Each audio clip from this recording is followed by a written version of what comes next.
저는 오늘 함께 읽은 이 역대하 5장 2절에서 14절까지의 말씀을 본문으로 성전, 언약궤, 하나님의 영광이라는 제목으로 말씀 함께 잠시 나누고 시간 갖고 싶습니다. 역대하 3장 1절에서 그 오르막의 타작만 시작된 솔로몬의 성전 건축이 이제 역대하 5장 1절, 어제 우리 큐티 말씀이죠. 역대하 5장 1절 말씀에서 드디어 완성되었습니다. 선대왕인 다윗으로부터 솔로몬에 이르기까지, 그리고 모든 지도자들 그리고 백성들의 헌신으로 이 성전의 건축이 완성되고, 그리고 성전 안에 필요한 그 성전의 기구들을 기물 들고 함께 했습니다. 그리고 오늘 본문이 6절 말씀이 시작이 됩니다. 오늘 본문의 내용은 이제 완전히 여호와의 언약궤를 다윗의 성 시온으로 옮겨오는 것으로 시작이 됩니다. 그래서 본문 1절 말씀, 첫 말씀을 보시면 이 여호와의 언약궤를 다윗성 시온에 서터매어 이스라엘 장로들과 모든 지파의 우두머리 곧 이스라엘 자손을 다 예루살렘으로 소집하였다라고 하면서 본문 말씀이 시작이 됩니다. 오늘 본문의 성전의 핵심이 되는 언약궤를 이제 성전의 지성소 안에 옮겨놓는 일입니다. 그리고 이 일들을 하기 위해 이스라엘 사람들 뿐만 아니라 이스라엘의 모든 지파의 우두머리들, 족장들이 함께 모였다고 이야기합니다. 그리고 정해진 방법들에 따라서 언약궤를 지성소 그룹의 날개 아래로 옮겨 놓았습니다. 그리고 그때 레위 사람들이 120명가량이 함께 노래하고 여호와께 찬송하며 또 감사하는데, 그때 여호와의 전에 구름이 뭐라고 이야기하냐면 여호와의 영광이라고 이야기합니다. 여호와의 영광이 하나님의 전에 가득했다고 이야기합니다. 그때부터 다시 한번 읽어보면, 레위 사람 아삽과 헤만과 여두둔과 그의 아들들과 형제들이 다 세마포를 입고 재서서 재금과 비파와 수금을 잡고 나팔 부는 제사장 120명이 함께 서 있다가 나팔 부는 자와 일제히 소리를 내어 여호와를 찬송하며 감사하는데, 재금치고 모든 악기를 울리며 소리를 높여 여호와의 이르되 선하시도다, 그의 자비하심이 영원히 있도다 하매 여호와의 전에 구름이 가득한지라. 제사장들이 그 구름으로 말미암아 능히 서서 섬기지 못하였으니 여호와의 영광이 하나님의 전에 가득함이었더라고 이야기합니다. 오늘 말씀 묵상하면서 좀 어떠셨나요? 저는 오늘 말씀 준비하면서 오늘 하루 이 말씀 좀 묵상하면서, 그래도 제가 갖고 있는 제 편곡 중에 하나이지만 하나님의 그 영광, 하나님의 임재가 가득한 삶을 마음이 좀 더 깊어지는 시간이었습니다. 그래서 지금 말씀 설교의 제목처럼 언약궤에 대해서, 그리고 언약궤에 임하시는 그 성전에 임하시는 하나님의 영광에 대해서 좀 더 나누고 싶습니다. 그래서 좀 오늘 말씀은 강의처럼 들리실 수도 있겠습니다. 근데 강의처럼 들리시는 분은 그냥 강의처럼 들으시면 되고, 설교는 그냥 들으시는 대로 들으시면 될 것 같습니다. 이스라엘이라는 나라는 처음부터 나라로 시작하지는 않았습니다. 한 사람으로부터 시작했습니다. 그 한 사람이 한 족속이 되었고, 그 한 민족이 되었습니다. 그 한 민족이 창세기 46장에 보면 야곱의 인도로 애굽에 430년 동안 살게 됩니다. 그리고 출애굽할 때에 민수기 1장에 장정만, 남자 장정만 60만 3,550명입니다.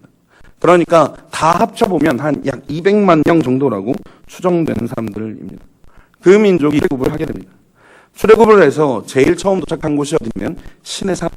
이 시내산에 도착했을 때가 바로 출애굽기 19장에서부터 24장에 기록되어 있습니다. 출애굽기 19장에서부터 보시면 이스라엘 백성들이 출애굽을 해서 이제 시내산에 도착, 여호와 하나님께서는 시내산에 강림하시니라라고 이야기합니다. 그래서 이 출애굽기 24장까지 말씀에 의하면 하나님과 이스라엘이 이곳 시내산에서 언약을 맺게 됩니다. 그런데 이 언약의 수준, 이 언약의 정도가 친구들끼리 하듯이 또는 자녀들과 하듯이 이렇게 새끼손가락 걸고 약속한 정도의 수준이 아니라, 출애굽기 19장부터 24장까지에서의 맺은 과 이스라엘 백성의 그 언약은 이후에 하나님께서 이 통해서 예언서의 곳곳에 말해서 잘 말씀하고 계시는데, 하나님께서 이때의 언약을 결혼과 동일시. 그래서 예레미야 2장 2절 말씀을 보시면, 가서 예루살렘의 귀에 외치니라.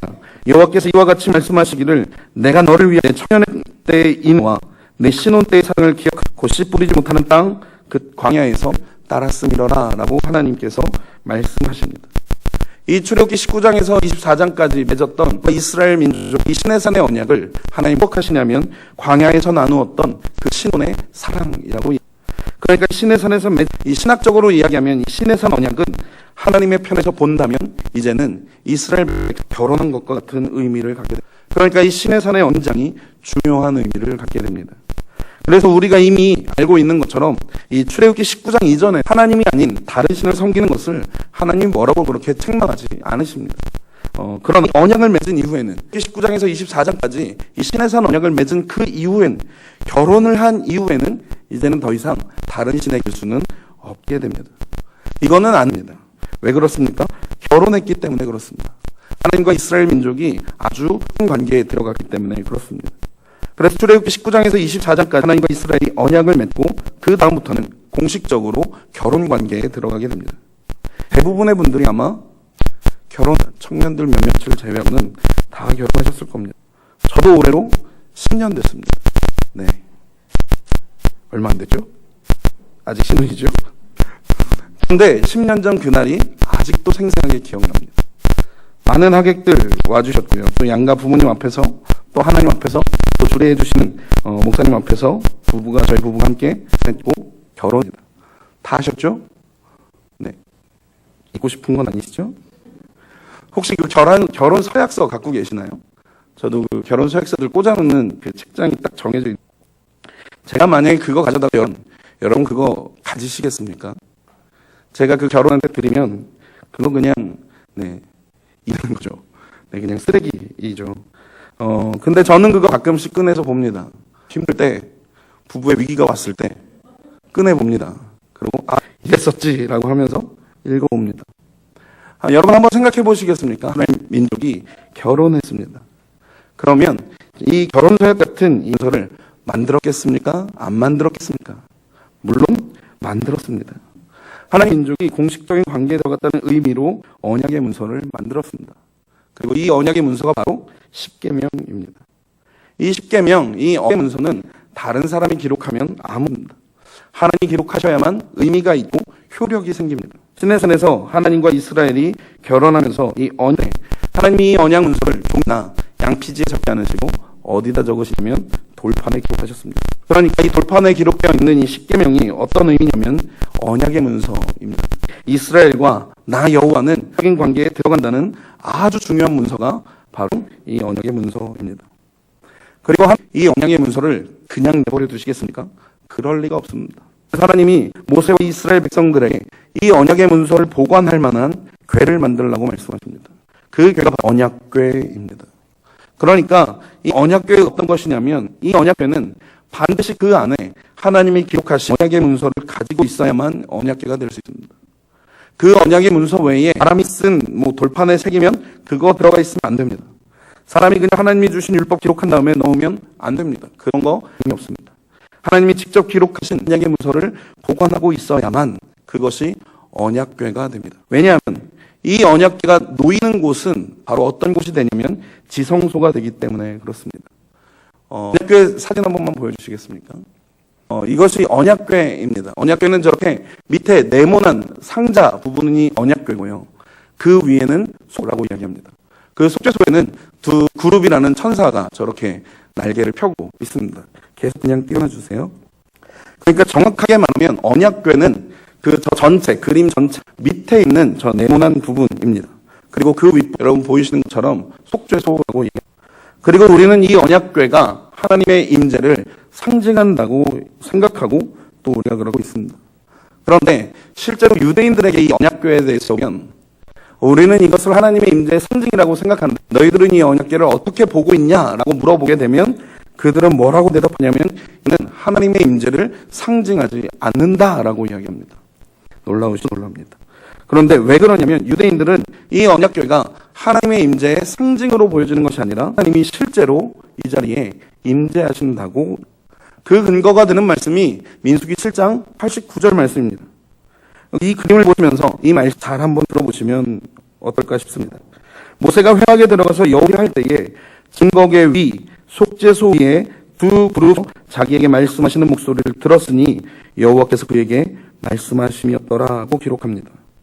그러니까 모세가 지성소에 들어갔을 때 여호와의 목소리를 모세가 육신의 귀로 들을 수 있을 정도로 직접 들었습니다. 그런데 여호와의 음성이 어디서부터 나왔냐면 언약 속죄소 위에 두 그룹의 날개 사이라고 이야기합니다. 어딘지 아시죠? 네, 포인트가 없기 때문에 찍어드릴 수는 없지만 저 날개 사이 그 하얀 공간 저기에서 여호와의 목소리가 모세에게 들려 이야기합니다. 이제는 안 보여주셔도 될 것 같아요. 모세가 하나님의 음성을 그런데 하나님의 음성이 들린 곳, 하나님의 음성이 나온 곳이 우리 저기 먼 하늘 위가 아니라 바로 이곳입니다. 그래서 유대인들은 이 언약궤를 하나님의 임재를 상징하는 것으로 생각하지 않고 실제로 하나님 임재하시는 곳으로 여기기 때문에 이 언약궤를 다른 이름으로 부릅니다. 그 이름이 바로 뭐냐면 여호와의 보호입니다. 그래서 우리가 구약 성경을 읽을 때에 아니 여호와의 보좌라는 것을 보게 되고 또 읽게 되는데 유대인이 실제로 어디라고 이야기하냐면 언약궤라고 이야기합니다. 그런데 유대인들은요 하나님의 직접 부르는 것을 굉장히 두려워합니다. 그래서 이 여호와의 보좌를 다른 이름으로 이렇게 바꿔서 부릅니다. 그래서 뭐라고 부르냐면 은혜의 보좌라고 부릅니다. 여러분 혹시 히브리서 4장 말씀 기억하십니까? 우리가 돕는 은혜를 얻기 위하여 어디로 나아가자고 이야기합니까? 은혜의 보좌 앞으로 나아가자고 이야기합니다. 은혜의 보좌가 어디냐면 우리는 이거를 추측해야 하지만 저희들은 이 말씀을 읽으면 바로 알 수 있습니다. 여기는 언약궤 앞으로 나아가자는 뜻입니다. 그러니까 이 언약궤의 다른 이름은 하나님이 안 보좌 의자입니다. 그렇기 때문에 하나님의 발이 멈추시는 곳도 바로 역시 이곳입니다. 이 언약의 뒷부분을 유대인들은 뭐라고 부르냐? 여호와의 발등상이라고 부릅니다. 혹시 시편의 그 말씀 기억하십니까? 우리가 그 발등상 앞에서 경배할지어다입니다. 우리가 그러면 여호와의 발등상이 어디서 고민해야 합니다. 어딘지 아냐 대답하기가 쉽지가 않습니다. 그런데 유대인들은 그렇지 않습니다. 이 말씀 읽으면 바로 합니다. 언약궤 앞에서 얘구나라고 바로. 이 언약궤가 중요한 이유는 하나님과 이스라엘이 맺고 언약의 문서를 만들었습니다. 그리고 그 언약의 문서 사람이 기록하지 않고 하나님이 직접 돌판에 기록하셨습니다. 그리고 하나님이 기록한 이 돌판, 그 언약의 문서를 가지고 있는 궤가 바로 그리고 이 언약궤가 놓이는 곳마다 바로 지성입니다. 여기까지는 이해하셨을까요? 제가 말이 너무 빠른가요? 여기까지 감사합니다. 그러면 이제 제가 질문 하나 드려보겠습니다. 언약궤가 지난 6개월 동안에서 이곳에 있었습니다. 이곳에 구름이 여기죠. 그런데 딱 떠올라서 언약궤를 옮겼습니다. 그런데 공교롭게도 그 구름이 멈춰서 언약궤를 내려놓은 곳은 불과 30분만 전에도 우상 숭배하던 곳이었습니다. 지난 6개월 닭개가 머물렀던 곳은 이쪽이었습니다. 그래서 여기가 어디냐면 바로 여기가 지성소였습니다. 그런데 구름도 언약궤가 떠났습니다. 그러면 이곳은 영원히 있습니까? 영원히 지성소인가요? 아니면 이제 더 이상 지성소가 아닌가요? 아닙니다. 지성소가 되기 위한 조건은 오직 한 겁니다. 그것은 무엇이냐면 깨끗한가? 그렇지 않습니다. 무엇이 있어야 합니까? 바로 언약궤가 있어야만 합니다. 이 언약궤가 놓여지는 곳, 이 언약궤가 있는 곳이 바로 지성소가 됩니다. 언약궤가 움직여서 이제 새로운 곳에 놓여졌습니다. 그런데 그곳은 공교롭게도 우상 숭배하던 곳입니다. 그런데 거기에 구름이 멈췄고 그래서 거기에 언약궤를 놓았습니다. 그러면 제가 질문드려요. 그곳은 더러운 땅입니까? 아니면 지성소입니다. 풀을 제거하지 않았다고 물로 청소하지 않았어도 그래도 그곳에 멈춰섰다면 그곳은 바로 소가 됩니다. 우리가 이 개념을 좀 기억하셔야 합니다. 구약에서도 곳 그리고 지성소는 곳이 아니었습니다. 이것이 지성소냐 지성소냐 이것을 결정할 수 있는 것은 오직 한 가지입니다. 이곳에 언약궤가 있느냐 없느냐였습니다. 그래서 언약궤가 가장 중요합니다. 성막을 성막되게, 장막을 장막되게 하는 것, 그리고 성전을 성전되게 하는 것이 바로 이 언약입니다. 그런데 이 언약궤가 모세의 장막에 있다가 이스라엘 백성 시대 때 가나안 땅으로 들고 들어갑니다. 실로라는 곳에 두었다가 언젠가 블레셋과 전쟁할 때 빼앗깁니다. 그래서 수십 년 동안 방황하다가 이 언약궤를 다시 찾아서 다윗이 그냥 텐트 하나, 천막 하나 만들어 놓고 예루살렘 이 언약궤를 가져다 놓았습니다. 우리가 그것을 뭐라고 부르냐면 다윗의 장막이라고 부릅니다. 그런데 우리가 앞에서도 역대상 말씀에서도 봤지만 생각해 보시면 그 장막에는 오직 하나 언약궤 하나만 있는 겁니다.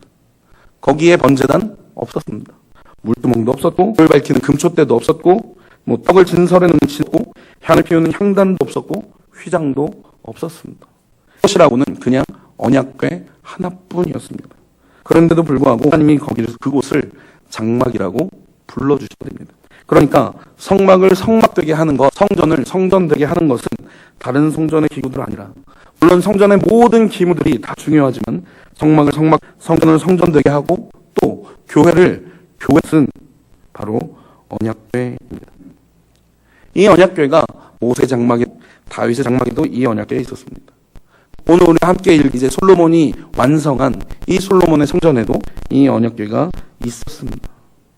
우리가 이미 역대상에 우리가 읽어왔기 때문에 이 성전을 짓기 위해서 얼마나 많은 그리고 귀한 재료가 되었는지 알고 있습니다.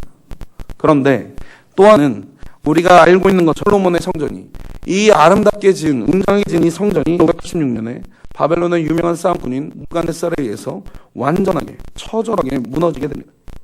500 느부갓네살이 와서 예루살렘 성과 예루살렘 성전을 무참하게 멸절시키고 다 파괴시킵니다. 그리고 그때 이 언약궤를 잃어버리게 됩니다. 그리고 아직까지 못 찾았습니다.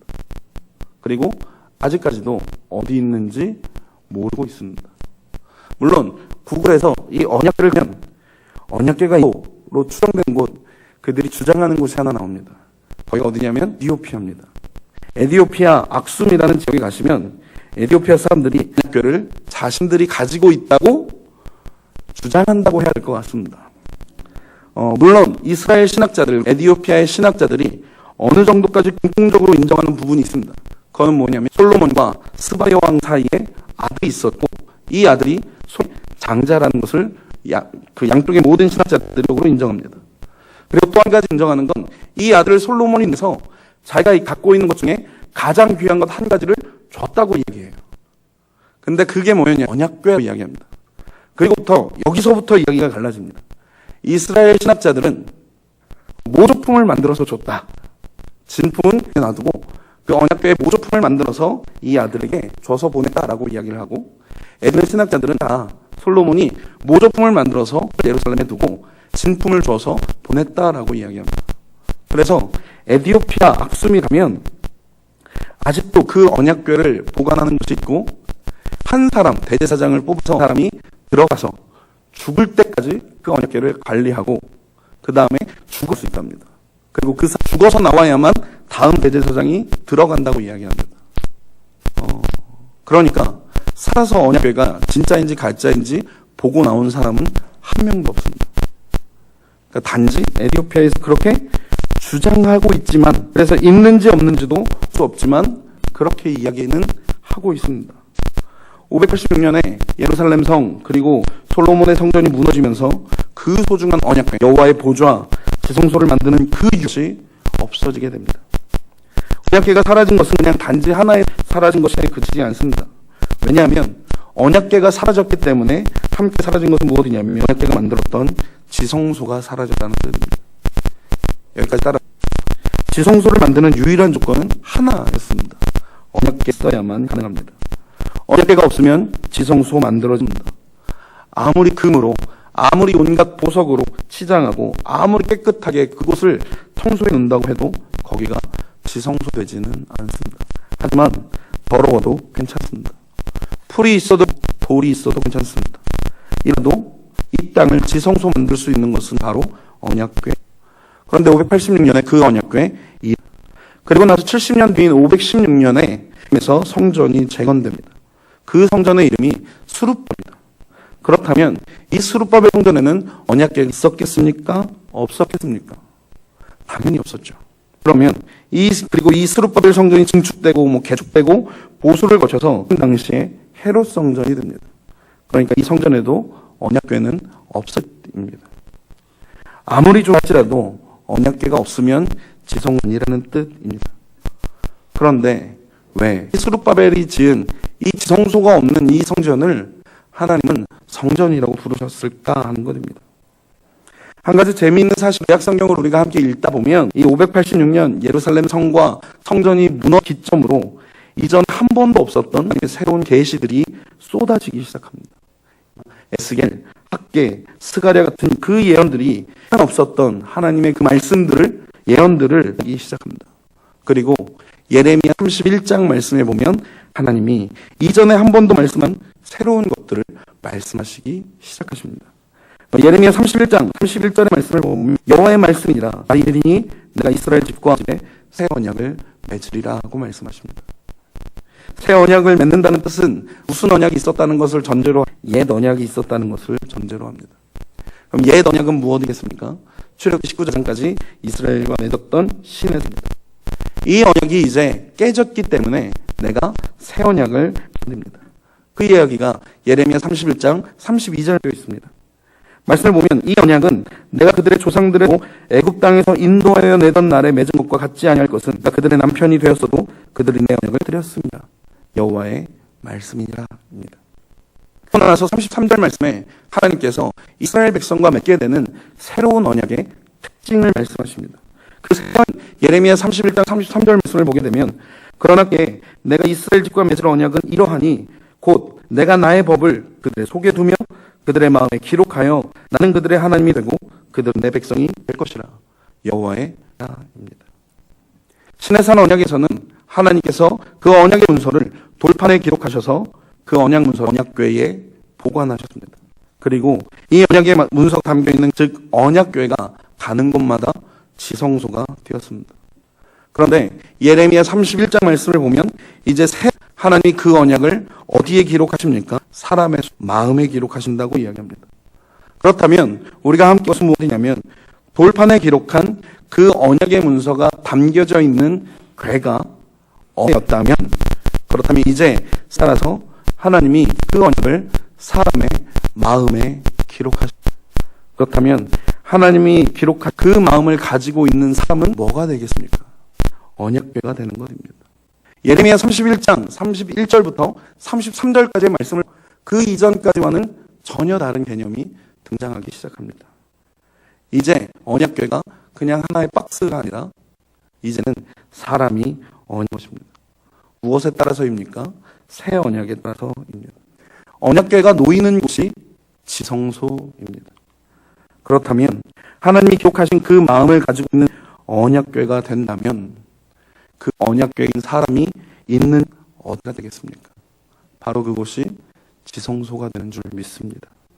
그래서 500년에 성전이 무너지면서 그리고 언약궤가 사라지면서 이제 개념이 완전히 달라진 것입니다. 이제 더 이상 나무로 만들어진 언약궤는 없습니다. 아직도 없을 것 그리고 영원히 못 찾을 겁니다. 왜냐하면 예레미야 3장 16절 말씀을 보면 여호와의 말씀이니라 너희가 이 땅에서 번성하여 많아질 때에는 여호와의 언약궤를 다시는 말하지 아니할 것이요 생각하지 아니할 것이요 기억하지 않을 것이요 찾지 아니할 것이요 다시는 만들지 않을 것이라고 하나님 말씀하십니다. 왜냐하면 하나님이 이제 언약궤를 만졌기 때문에 그렇습니다. 그런데 이 새 언약궤의 조건은 이렇습니다. 하나님이 기록하신 그 마음을 가지고 있는 언약궤가 됩니다. 죄송합니다. 수요 예배 나오신다고 해서 언약궤 되지 않습니다. 목표 잘하고 직분 잘하고 언약궤 되지 않습니다. 언약궤 되는 조건 하나입니다. 하나신 그 마음 가지고 있는 사람입니다. 그런데 이것은 구약의 용어입니다. 신약에서는 바울이 이것을 뭐라고 표현하냐면 성령의 인치시 표현했습니다. 그러니까 성령님 마음을 가지고 있다면 그리고 성령님이 내 마음에 내 삶에 심령에 인을 치셨다면 내가 예수 그리스도를 믿는다면 이제는 내가 언약궤가 되는 것입니다. 그렇다면 이제 나는 무엇이겠습니까? 내가 있는 자리는 무엇이 되겠습니까? 그것이 바로 지성소 되는 것입니다. 내가 언약궤라면 그 자리가 바로 지성소가 되는 것입니다. 그러니까 우리 안에 언약궤가 면 우리는 지금 어디서 예배드리고 있습니까? 지성소 예배드리고 있는 것입니다. 우리 안에 언약궤가 있다면 우리는 지금 어디에서 이 말씀 듣고 있습니까? 지성소 안에서 듣고 있는 줄 믿습니다. 그리고 내가 정말로 이 예배가 마쳐진 뒤에 내가 예배가 끝나고 집에 돌아왔을 때 그 집의 문을 열고 들어가는 그 순간 내가 언약궤라면 무엇이 되겠습니까? 이것을 좀 이해하시겠습니까? 이거 이해하셨나요? 오늘 본문 말씀으로요. 다시 돌아와서 간단하게 요약하면 솔로몬의 성전에 들어왔을 때 솔로몬의 성전 안 언약궤로 인해 지성소가 성전이 성전답게 교회가 교회답게 세워졌을 때 제사장들이 일어서만큼 아주 빽빽하게 하나님의 영광이 임했다고 이야기합니다. 그렇다면 혹시 저와 같이 이 하나님의 영광이 가득한 삶을 살기를 소원하신 그런 삶 살고 싶으시다면 우리가 해야 할 가장 중요한 것은 무엇이겠습니까? 우리가 바로 그 언약궤 되고 있습니다. 하나님과의 공식적인 그 관계에 들어가는 것인 줄 믿습니다. 그럴 때 우리 가는 곳마다 지성소가 되고 또 그곳에 하나님이 가득하게 됩니다. 그런데 한 가지 기억할 것은 우리 했기 때문에 언약궤가 되고 우리가 때문에 하나님의 영광이 그 지성소에 임하십니까? 그렇지 않습니다. 그냥 언약궤가 모여지면 그곳 지성소가 되는 것입니다. 우리가 언약궤라면, 우리가 가기만 한다면, 우리가 그 모여지기만 한다면 어디가 되냐면 지성소. 이것은 다시 무슨 의미가 되냐면요, 저와 여러분이 일평생 동안 성소 밖으로 나갈 수 없게 됐다라는 것입니다. 그러니까 다윗이 모든 것을 가졌다라면 다윗이 평생 가졌던 소원이 무엇이냐면 이 주의 궁정 안에 사는 것이었습니다. 주의 성소 안에 거하며 주의 아름다움을 바라며 주의 얼굴을 사모하는 그 일이었습니다. 다윗이 그 삶을 살았나요? 아니요, 못 살았습니다. 다윗이 성소 안에 머물다가 전쟁 나면 했습니다. 다윗이 성소 안에 머물다가 배고프면 나가야 했습니다. 근데 우리는 어떤가요? 우리가 언약궤가 된다면 우리가 있는 그곳은 지성소가, 우리는 그런 삶을 살게 된 것이죠. 성경은 하나님이 어떤 분이신가 이야기할 때 무소부재합니다. 없으신 곳이 없다고, 특별히 하나님께서 임재하시겠다고 위한 곳이 이야기합니다. 그래서 우리가 기도할 때 하나님의 임재를 구하지 않습니다. 사실 그래서 이것이 좀 혼동될 뿐인 것, 하나님 이곳에 이미 와 계시지 않는가 하는 것입니다. 그런데 구약에서는 뭐라고 이야기하냐면 특별히 그 사이에라고 말씀하시는 것입니다. 두 그룹 사이는 어디입니까? 언약궤입니다. 하나님 모든 땅에 계시지만 어디 계십니까? 임재하시기로 위탁하셨습니다. 그럼 이제 하나님 어디에 임재하시겠습니까? 하나님의 영광이 어디에 가득하시겠습니까? 이제 내 삶입니다. 내 삶에 하나님의 임재가, 하나님의 영광이 가득해지는 것입니다. 나를 언약궤 삼으셔서 이제 내 삶에 임재하시겠다는 뜻입니다. 이것은 우리가 일평생 하나님의 눈 밖에서 살 수 없다는 뜻, 그리고 하나님이 절대로 우리를 떠나지 아니하시겠다고 말씀하시는 것입니다. 이것을 마태복음에서 뭐라고 이야기합니까? 임마누엘이라고 말씀하십니다.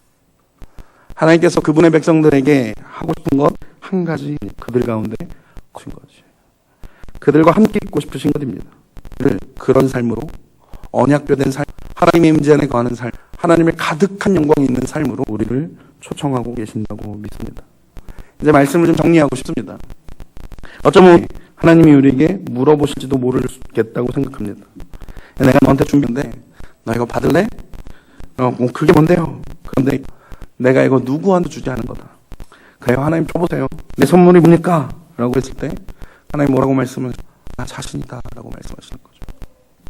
그의 백성에게 가장 주고 싶어하는 건 창조주 하나님이 있어요. 그런데 말씀하시겠어요? 에이, 난 또 뭐라고, 또 돈이나 주지. 말씀하시겠습니까? 우리가 누구예요? 여러분들 아니고 저는 누구겠습니까? 지난주 시편 106편에서 아닙니까? 죄로 더럽기는 얼마나 더럽고 연약하기는 얼마나 연약한지 모르겠습니다. 그런데 창조주이신 온 천지 만물을 말씀으로 지으신 영광과 거룩하고 그 높고 위대하신 그 하나님이 내 삶 가운데 하시겠다 말씀하시는 겁니다. 넘치는 영광으로 우리의 삶에 함께 하시겠다고 말씀하시는 겁니다. 세상에 이것보다 더 큰 복이 어디 있겠습니까? 우리가 다른 어떤 무엇보다 이 복을 누리며 살기를 소망합니다. 이런 삶이 언약궤로 사는 줄 믿습니다. 이것이 지성소 안에 거하는 삶인 줄 믿습니다. 오늘 밤에 시간 하시면서 기도하실 텐데 누가 이 말씀 안에 거하시면서 함께 거하시고자 하는 그 하나님의 마음을 좀 헤아리시겠습니까? 누가 그 구름같이 가득 찬 하나님의 영광 안에 거하시며 하나님께서 우리의 삶에 역사하시도록, 뿐만 아니라 하나님이 이제 지성소된 우리의 삶을 통해 하나님께서 역사해 주시도록 우리의 삶을 좀 내어주지 않으시겠습니까?